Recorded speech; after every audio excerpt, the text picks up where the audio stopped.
Gabrielle Dufresne, bienvenue sur les ondes de la Radio CEF.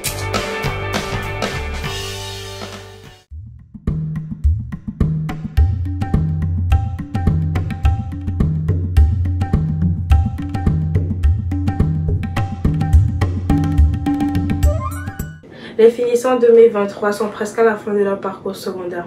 Cette année, la célébration de ces finissants aura lieu le samedi 17 juin 2023. Depuis toujours, cette célébration a eu lieu. Monsieur Wallet, directeur de l'école Monseigneur de Laval, dit que ça lui fait beaucoup de peine de voir ses élèves partir, mais qu'il est heureux de savoir que ses élèves finissent leur secondaire. Aujourd'hui, nous sommes avec la deuxième personne qui contribue au souvenir des finissants. Comment pourrais-tu te présenter au public qui nous écoute? Moi c'est Yann Abouamene, en 12e année et je fais partie de plusieurs sports qui sont le football américain, basket et aussi volleyball. Et j'ai aussi fait partie de l'émission On y va. Comment avez-vous trouvé votre parcours scolaire depuis la 7e année? Je suis arrivé ici en 8e et mon parcours a été plutôt vague, on va dire, parce qu'il y a une année où, enfin, quand je suis arrivé au début, c'était comme le tout début là, je comprenais pas l'anglais, c'était un peu difficile à m'intégrer. Mais au fur et à mesure, vu que les enseignants, mes amis m'ont aidé et tout, j'ai pu m'intégrer. On va dire, mon parcours scolaire était plutôt bien. Et j'ai pu bien m'intégrer. La Côte d'Ivoire. Est-ce que vous avez 3 mots pour décrire votre année scolaire? Chargée, intéressante et drôle. As-tu eu des échecs scolaires? Non, pas que je me souvienne. Mais je sais que en art, j'ai pas pu finir le cours parce que je suis pas patient et c'était un cours de patience. Donc j'ai comme drop le cours un peu plus tôt. Qui a été le meilleur enseignant que tu n'as jamais eu? Pour moi, le meilleur enseignant que j'ai jamais eu, c'était M. Verkozy, parce que c'est un enseignant qui était très patient avec nous. Je dis nous parce que tous les élèves, et je dis pas que tous les enseignants sont pas patients, mais il y a certains enseignants qui attendent des résultats plus vite, mais lui, il était vraiment patient et ben, c'est ça quoi. Je suis heureux de l'avoir connu comme enseignant.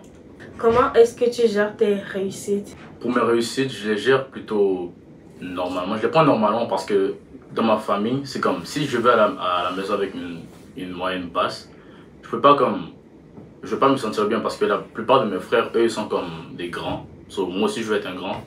Et je vais le prendre normalement, je vais continuer au fur et à mesure à m'améliorer. Quelle matière a été ta préférée? Mon matière préférée, je pense, c'est les maths. De 1, parce qu'à cause de l'enseignant, M. Verkozy. Et c'est surtout à cause de lui, parce que c'est comme... Avant, j'aimais pas les maths, mais il m'a fait aimer les maths au fur et à mesure. So. Je pense que les maths, j'ai plus aimé les maths que d'autres. Quelle est la matière où tu as été le moins fort? Je pense que j'avais dit ça à art. Yeah. Auparavant, mais c'est juste une question de patience. Moi, je n'étais pas patient, j'ai juste joué plus court en matière. Nous avons constaté que vous avez fait partie de l'équipe de volleyball, basketball et football de votre école. Comment est-ce que vous avez géré vos échecs et vos réussites?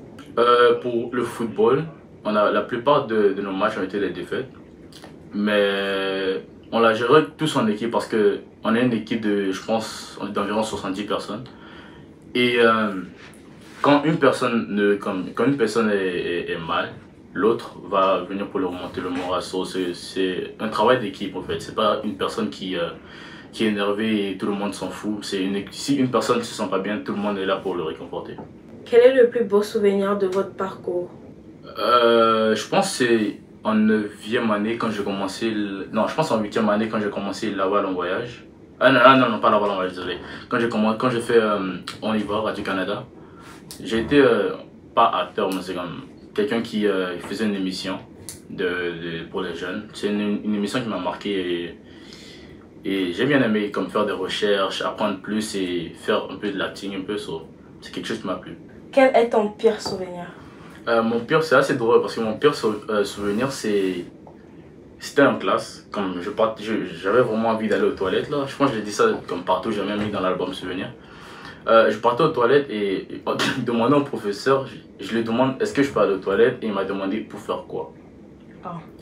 So, c'était une question qui m'a marqué. Je suis resté les yeux ouverts, je suis comme Bâtiment pour faire quoi? C'était en quelle année? En 9e. Et cet enseignant, je veux qu'il reste anonyme, je ne veux pas dire son nom. Sinon, t'as pas besoin de dire son nom. As-tu eu des pensées parfois où tu te disais que tu veux arrêter l'école? Oui, je pense comme tout le monde. Hein. Causé par quoi? Hein? Causé par quoi? La paresse. Parce que souvent, je pense qu'il y a plusieurs. La première, c'est chaque matin, je dois me réveiller à 7 h du matin. Alors que mon bus venait à 8 h 40, quelque chose comme ça. Je me réveille comme 1 h 30 avant. Donc, c'est comme quand tu dors et tu es dans un bon sommeil, on te réveille, ça t'énerve forcément. Et souvent, c'est à la maison où. Je pense que c'est quand on a eu le Covid là, et on devait rester à la maison. Souvent, on devait se lever tôt pour se connecter et ne pas avoir de problème. Et après ça, on nous donnait beaucoup de devoirs. Et j'ai eu la paresse aussi de les faire, comme des devoirs à la maison. J'étais beaucoup ennuyé par ça aussi. Ça.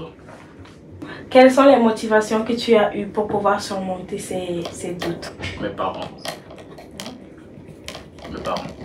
Parce que si je ne faisais pas mes devoirs, ben, ils allaient me frapper. Et ma mère, là, pas jouer avec elle parce que c'est une personne très sérieuse et elle prend les études vraiment au sérieux. Tous les parents sont comme ça. Mais elle est boxe. Voilà. Elle te boxe quand tu ne fais pas tes devoirs. Et c'est pour cette raison aussi je voulais, même si j'avais de bonnes moyennes, je voulais comme toujours les améliorer. C'est surtout à cause de ma mère. Je l'aime beaucoup. Bisous. Quel est votre métier de rêve? J'en ai beaucoup, mais mon métier, je voulais être un entrepreneur. Je voudrais comme créer différentes compagnies et être à la tête de tout ça. Je pense que c'est à cause de mon père, parce que mon père, il a une entreprise là. J'ai oublié un peu c'est quoi là. Ben, c'est surtout à cause de lui que je voudrais être entrepreneur parce qu'il m'a montré, ça m'intéresse un jour, je suis comme oh, pourquoi pas devenir entrepreneur aussi. Yeah. Est-ce que tu comptes faire un programme à l'université pour ça? Ouais. Est-ce que tu penses que tu vas pouvoir tenir à l'université que ton cycle secondaire?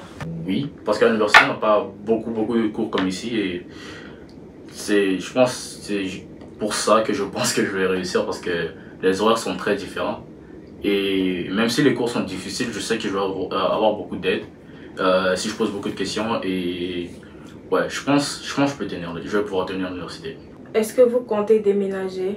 Je vais commencer par l'université originale à cause de ma mère parce qu'elle aussi elle était à l'université et elle va faire 4 mois de stage avant de rentrer dans l'enseignement. Et après ça, je pense qu'on va bouger à Ottawa. Et en dernier, est-ce que vous avez aimé votre parcours ou est-ce que vous le recommanderiez à quelqu'un? Je vais surtout recommander mon parcours parce que ici les enseignants sont très bons, ce sont de bons enseignants. Ils t'enseignent bien, tu comprends pas, ils t'aident. Et je pense que je le recommanderais surtout parce que c'est à Laval. Mais je sais pas pour d'autres écoles, mais parce que de un c'est une école française, parce que quand moi je suis venu, j'étais francophone, je comprenais pas du tout l'anglais. Et au fur et à mesure, avec l'aide des enseignants, ils m'ont beaucoup aidé. Et sinon, oui, mon parcours c'est mon parcours.